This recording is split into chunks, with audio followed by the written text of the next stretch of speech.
L'amyotrophie spinale est une maladie rare due à la dégénérescence de certaines cellules nerveuses de la moelle épinière. Résultat, les nerfs moteurs des muscles sont lésés et meurent. L'ordre du mouvement n'est plus envoyé aux muscles. Lucie Carrasco, bonjour. Bonjour. Bonjour. Vous aviez 8 mois quand les médecins ont diagnostiqué cette maladie avec des pronostics très sombres. Pourtant aujourd'hui, vous êtes là, vous avez 29 ans. Vous avez accompli la carrière dont vous rêviez enfant, on va en parler. Et vous racontez votre histoire dans ce livre, Plus fort que la maladie, qui est paru chez Flammarion. Alors déjà, une petite précision, parce que votre maladie, en fait, il y a plusieurs formes d'amyotrophie spinale. Et vous avez une maladie particulière, parce qu'en plus d'avoir une détérioration des muscles, il y a des rétractions. Oui. C'est ça ?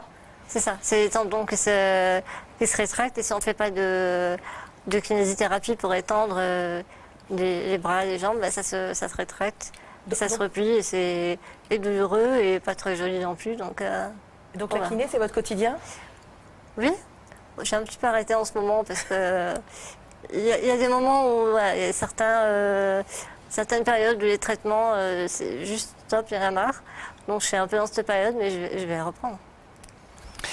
Comment est-ce qu'est née l'idée de ce livre ? Moi, j'ai écrit depuis longtemps, depuis toujours, de tout et n'importe quoi. De tout, on va dire, et pas trop de n'importe quoi.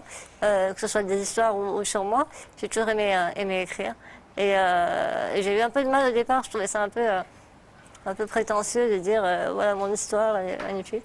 Et finalement, des amis m'ont poussé et m'ont dit que je devrais le faire, et notamment Bruno Gassio qui a écrit la préface. Qui vous appelle Ma poulette à roulettes. Voilà, ça me va bien. Hein. Ce qui est très joli, c'est très mignon. Vous racontez dans votre livre que vous avez appris tardivement, en fait, à l'âge de 5 ans, que vous ne pourriez pas marcher. C'est votre père et votre belle-mère, en l'occurrence, qui ont mis un peu les points sur les i à un moment. Et en fait, cette annonce qui pourrait être brutale, vous dites que votre père et votre belle-mère l'ont fait tellement bien, en fait, que ça vous a plutôt armé.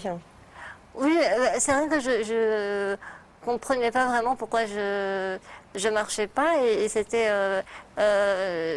j'imagine que c'était difficile à l'époque de dire à une petite fille tu marcheras jamais et que les personnes qui devaient me le dire ça les faisait souffrir elles-mêmes, donc du coup elles n'arrivaient pas à me le dire mais je voyais bien qu'il y avait un petit truc qui déconnait et voilà, et du coup un jour mon père s'est rendu compte que j'attendais un peu de marcher beaucoup en espérant pouvoir marcher un jour.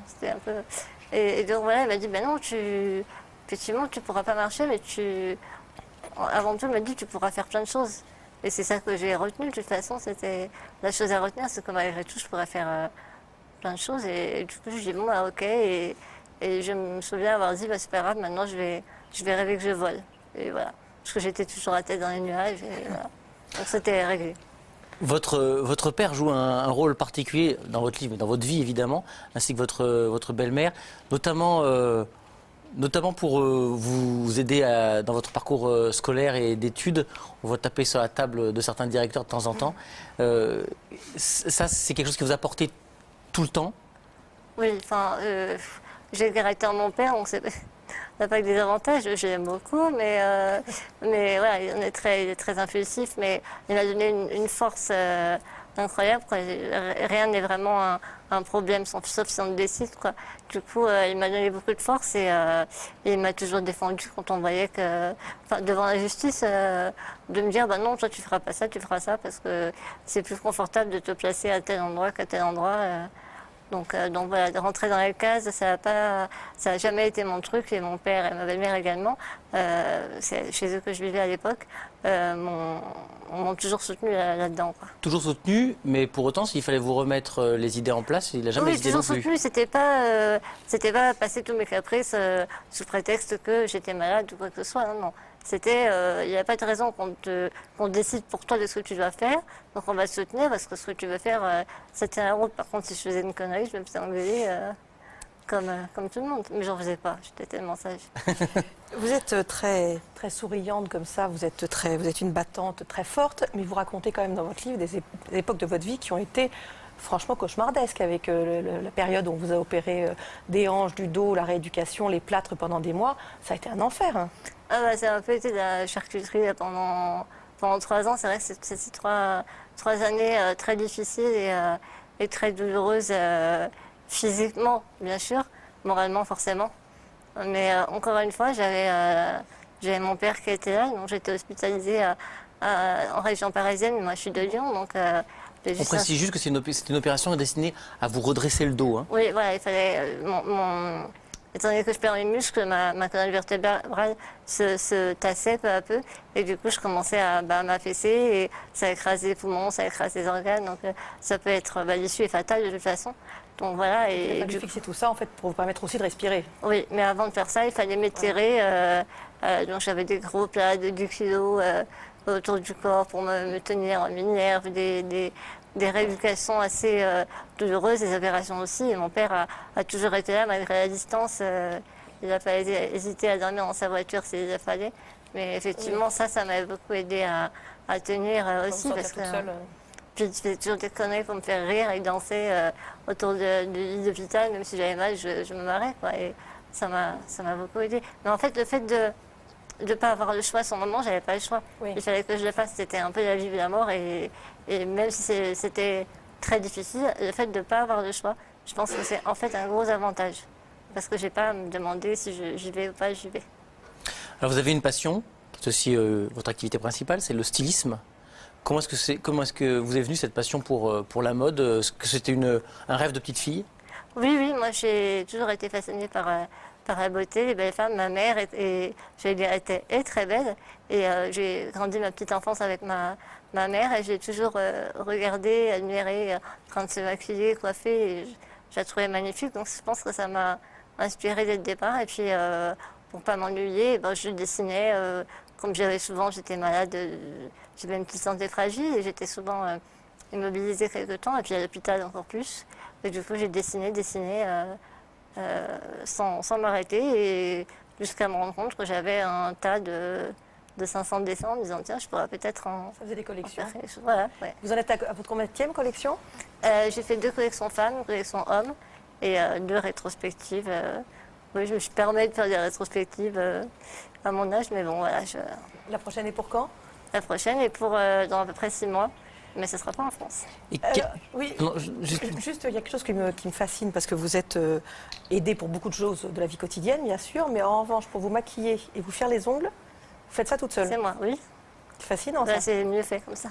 C'est mieux fait, d'accord. Mais c'est pas facile. Bon, ça va. Je fais ça depuis toute gamine. Ma belle-mère travaillait dans les cosmétiques, donc elle en avait des tonnes et je me maquillais, c'était une horreur. Déjà à 7-8 ans, le week-end. Hein. Et du coup, je fais ça depuis toujours et j'aime ça. Et tous les gestes que je peux encore faire, que je peux faire longtemps, j'espère, je les fais, quoi. Comment est-ce qu'on vous a reçu dans le milieu de la mode? C'est pas forcément un milieu très tendre. Donc, quand on voit arriver une jeune femme en fauteuil roulant, qui dit je suis styliste, est-ce que c'est simple? Non.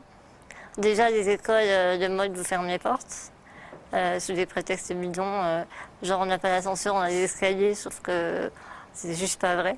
Bon, ça, Sans compter qu'on a essayé de vous fermer les portes avant, quand vous étiez à l'école, en disant non, tu ne vas pas faire styliste. Déjà dès le départ, c'était non.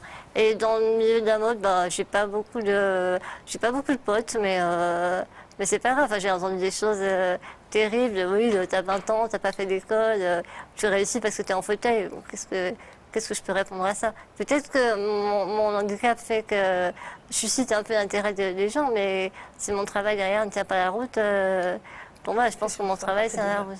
Et puis bon, voilà. Mais bon, il y en a qui se disent que... J'ai entendu aussi dans le milieu quand je voulais faire des études que j'avais quand même une maladie évolutive. Donc est-ce que ça vaut le coup de se lancer là-dedans? C'est délicat, c'est très fin. Mais moi, c'est le genre de truc qui me renforce, au contraire, quoi. En tout cas, votre compagnon trouve que ça doit valoir le coup, puisque vous avez un compagnon, vous vivez à 2. Est-ce qu'aujourd'hui, quand vous êtes avec lui comme ça, est-ce que vous avez l'impression que le regard des autres change, qu'il a changé, ou est-ce qu'on continue à vous regarder? On me regarde. En fait, j'aime bien ça. Le regard des autres m'a jamais gênée, en tout cas. Non, mais quand je dis est-ce qu'il a changé, est-ce qu'il est positif, ou est-ce qu'il est toujours scrutateur, quoi? Est-ce qu'il est... Comment vous le trouvez? J'ai jamais trouvé. Enfin, j'ai toujours été très à l'aise avec ça, et d'autant plus là parce que j'ai un mec canon. Donc, du coup, oui, je l'ai vu, c'est vrai. Pas mal, hein. Donc, du coup, je suis très fière et du coup, on me regarde peut-être avec envie en plus maintenant. Donc, mais non, mais c'est le regard des autres. Il y a tellement de gens qui veulent qu'on les regarde et et qu'il passe inaperçu. Moi, j'ai aucune envie de passer inaperçu. Donc quand on me regarde, tant mieux. Et si c'est parce que mon mec est beau, c'est encore mieux. Une dernière question, dans 3 jours a lieu le Téléthon. Est-ce que c'est une période particulière et ou particulièrement importante pour vous? Bien sûr, ça me concerne. Donc je me tiens au courant de ce qui se fait au niveau de la recherche. Je regarde modérément. Merci beaucoup. On vous en reparlera de toute façon, évidemment, 36-37 pour faire des dons pour le Téléthon. Ce sera vendredi et samedi. Merci beaucoup, Lucie Carrasco. Plus forte que la maladie, ça vient de paraître chez Flammarion.